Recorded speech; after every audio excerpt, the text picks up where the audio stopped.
বিক্ষোভের আগুনে পুড়ছে ইন্দোনেশিয়ার রাজধানীর জাকার্তা। শুধু রাজধানী নয়, প্রতিবাদ ছড়িয়ে পড়েছে সে দেশের অন্য অংশেও। জীবনযাত্রায় ব্যয়ের পরিমাণ বৃদ্ধি, বৈষম্য সহ নানা কারণে অসন্তোষ নাগরিকদের মধ্যে, আর তা থেকেই ক্ষোভের জন্ম নিয়েছে। রাস্তায় নেমে প্রতিবাদ যেমন চালাচ্ছে নাগরিকরা, তেমনি দিকে দিকে লুটের ঘটনাও ঘটছে। বাদ পড়লেন না সে দেশের অর্থমন্ত্রীও। বিভিন্ন সংবাদ মাধ্যম সূত্রে খবর, ইন্দোনেশিয়ার অর্থমন্ত্রীর বাড়ি লুট করেন বিক্ষোভকারীদের একাংশ। শুধু অর্থমন্ত্রী নন, দেশের অনেক আইন প্রণেতার বাড়িও লুটপাট চালানোর অভিযোগও উঠেছে। চলমান এই বিক্ষোভের জেরে চীন সফর বাতিল করলেন ইন্দোনেশিয়ার প্রেসিডেন্ট। সূত্রের খবর, ইন্দোনেশিয়ার অর্থমন্ত্রী মুলানি ইন্দ্রবতীর বাড়িতে ঢুকে পড়েন একদল বিক্ষোভকারী। সেই বাড়ি লুট করার মতলবও ছিল তার, কিন্তু নিরাপত্তাকারীদের তৎপরতায় বাধা পড়ে যায়।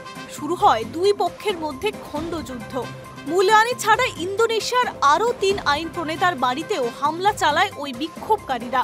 তবে লুটপাটের বিষয়টি সরকারের তরফে আনুষ্ঠানিকভাবে কিছু জানানো হয়নি। কি কারণে বিক্ষোভ? আইন প্রণেতারা আবাসন ভাতা হিসেবে যা পান তা দেশের মাসিক ন্যূনতম বেতনের 10 গুণ বেশি। কেন এই বৈষম্য? সেই প্রশ্নকে সামনে রেখেই বিক্ষোভের সূত্রপাত।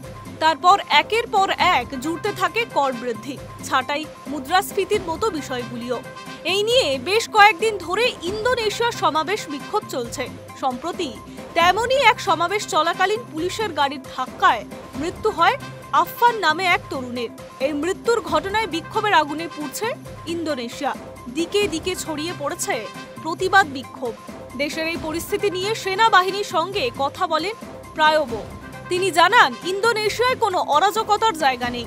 যারা এই কর্মকাণ্ডের সঙ্গে যুক্ত তাদের বিরুদ্ধে কঠোর পদক্ষেপের নির্দেশ দেন ইন্দোনেশিয়ার প্রেসিডেন্ট। ইন্দোনেশিয়ার প্রেসিডেন্টের কার্যালয়ের তরফে একটি ভিডিও বার্তায় প্রকাশ করে বলা হয়, দেশের পরিস্থিতির দিকে নজর রাখছে প্রেসিডেন্ট। কিভাবে সমস্যার সমাধান করা যায় সেটা এখন বিবেচনা করা হচ্ছে।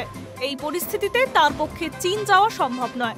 আমন্ত্রণ রাখতে না পারায় চীন সরকারের কাছে ক্ষমাও চেয়েছেন প্রেসিডেন্ট। High news network.